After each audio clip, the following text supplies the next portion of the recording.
Yep, I did it. I deleted MSFS 2020, and you know what?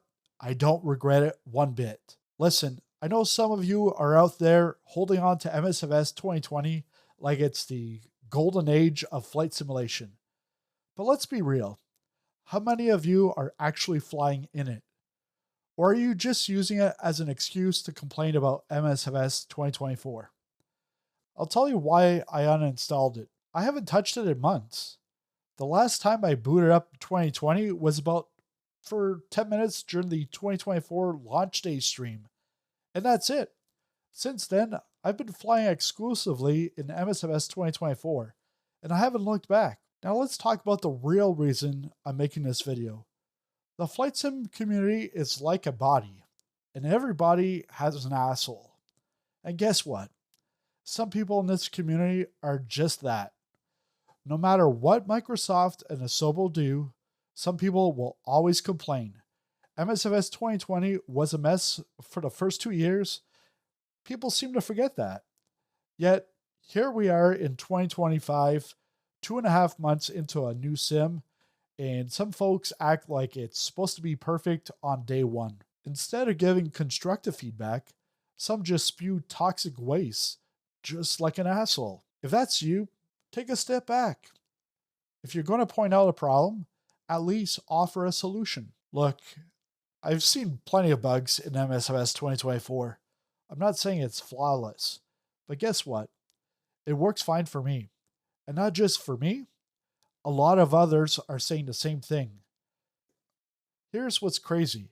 I see comments from Xbox users saying it works great on their Series X or S, but then I see others saying the sim is completely broken on theirs. Aren't they all spec the same? How does that even make sense? And then there's the PC side.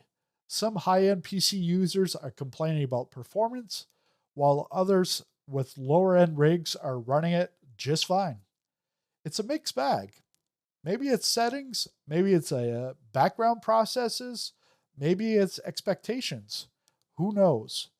But the way some people talk, you'd think their entire PC caught fire when they launched the sim. And then there's the flight sim purists. The ones screaming that career mode is turning MSFS into a game and that Asobo should stop wasting time on it. Newsflash, you don't have to use it. Nobody's forcing you to fly career mode.